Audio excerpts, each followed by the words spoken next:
someone who's really close to me, for example, while living in Africa.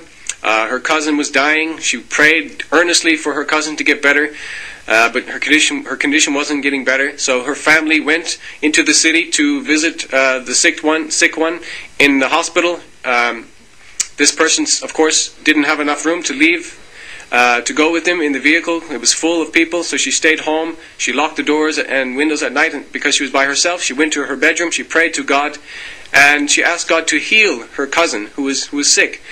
And then all of a sudden, a man appeared in her room, standing in a white flowing gown with beautiful colors, beautiful white colors, with a smile on his face, with a long black beard, just smiling at her. And she was horrified at first, but then she realized that this was an angel from God.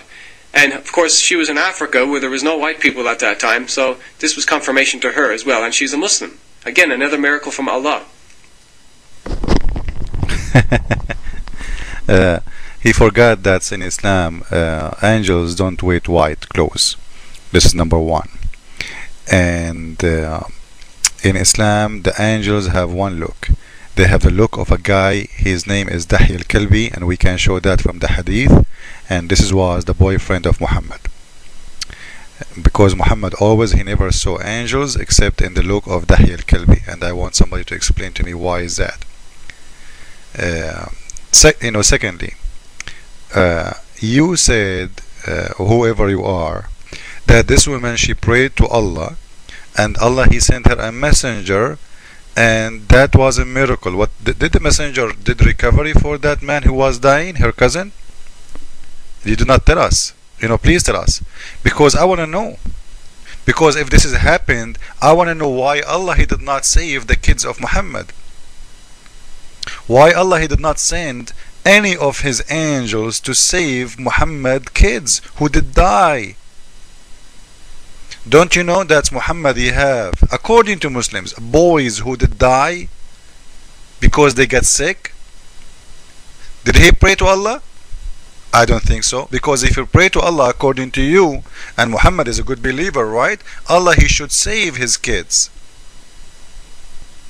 But Allah is willing to save someone in Africa, the one you are talking about, but he is not willing to save his own prophet kids. Does that make sense? And Muhammad was crying, praying to God, Allah, why? Why Allah? And you know what? Let me tell you something more. Where is the angels of your God Allah when your prophet family, all of them, with no exception, tortured by his wife Aisha and her army? When the army of the Muslim Sunnah, they follow Ali, and they cut the heads of the grandsons of Muhammad. And we see now all Muslims, they do celebrate, Muslim Shia, not all Muslims, Muslim Shia celebrate, and they beat themselves in the memory of that day when the heads of the grandsons of Muhammad became like a basketball ball. Every Muslim was shooting them in the ground, and they draw their body for more than 5 days, and they put a stick in the butt of Hassan al-Hussein, and they lifted him up to make fun of him, and they take off his clothes, make him naked. Where is your God Allah? Now maybe a Muslim will say to me, okay, where is your God who when Jesus he died? Well, Jesus for us as a Christian, he came for this. But your prophet in here, and you claim that your God Allah exists and he will protect his good people. He never did. The family of Muhammad, all of them get killed. Not only the family, all the Khalifa after Muhammad get killed. You know why? I will tell you why. Because they are killers. In Arabic we say, in a Bedouin language, وَبَشَّرِ الْقَاتِلِ بِالْقَتْلِ بَعْدْ حِينٍ, which means, tell the good news for the killer, he will be killed in a while. And this is what happened to your prophet, by the way. He himself, he was killed by poison.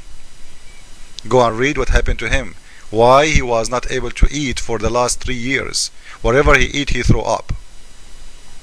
Why his face and his skin turned to be like a gray color. Why? Why every day, all day long? He cannot sleep even, he's screaming from pain. Why Umar ibn al-Khattab, he said, وَقَدْ هَجَرَ الرَّسُولُ, which means the prophet became crazy. The good friend of Muhammad saying Muhammad is crazy. Isn't it a shame to say that about the Prophet? Is that a respect? Huh? Because of the poison, he was going really crazy. His wife killed him because he killed her father and her husband and her brother. And before he killed them, he ordered his boyfriend Dahi al-Kalbi to rape her.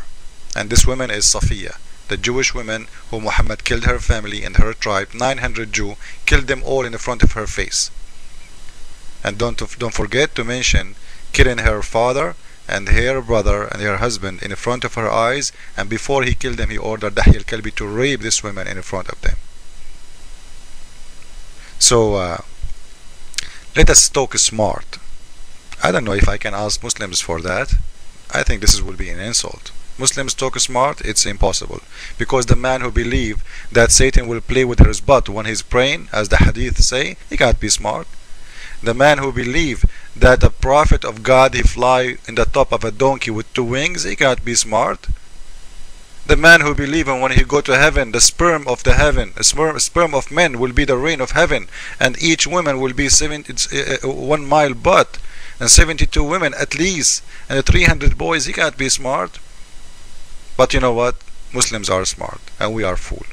Let us hear more about what this guy is trying to say to us, about more miracles. Let us see.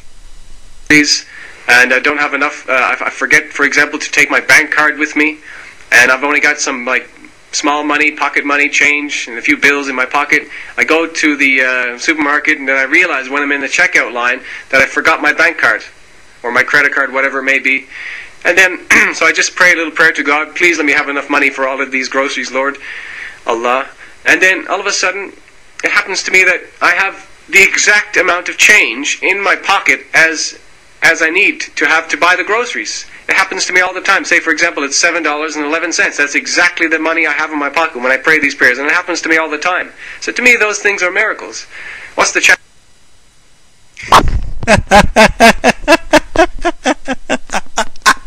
I'm dying. You know, guys, I want all Muslims to try this. Because, you know, if this is true, all of us, we will go and we will not ever take money with us. Guys, this guy, he go and he don't have his credit card with him. And when he is in front of the cashier machine, he say, Allah, Allah, Allah, Allah, I have no money. Allah, Allah, Allah. And Allah, suddenly he sent $7.11 to his pocket. Which means they were not there.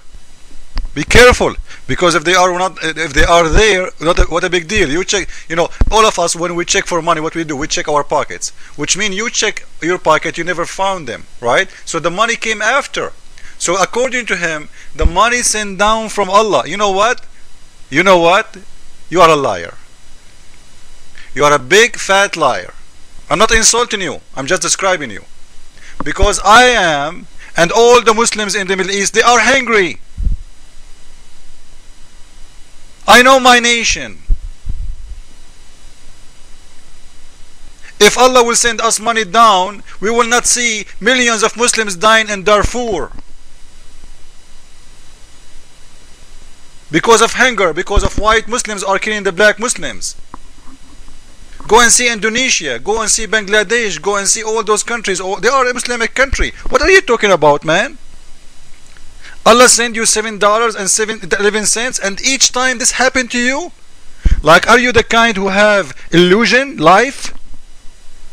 Are you? Listen again, guys. I want to play it again. Don't laugh, please. Also, this happens to me all the time. I go to the supermarket to buy some groceries, and I don't have enough. I forget, for example, to take my bank card with me, and I've only got some small money, pocket money, change, and a few bills in my pocket. I go to the supermarket, and then I realize when I'm in the checkout line that I forgot my bank card or my credit card, whatever it may be.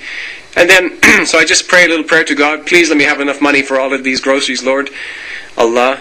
And then all of a sudden it happens to me that I have the exact amount of change in my pocket as I need to have to buy the groceries. It happens to me all the time. Say, for example, it's $7.11. That's exactly the money I have in my pocket when I pray these prayers. And it happens to me all the time. So to me, those things are miracles. What's the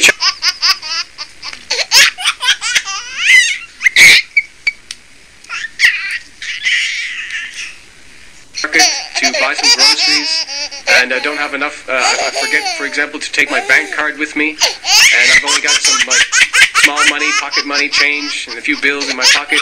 I go to the supermarket, and then I realize when I'm in the checkout line that I forgot my bank card or my credit card, whatever it may be. And then, so I just pray a little prayer to God. Please let me have enough money for all of these groceries, Lord. Allah.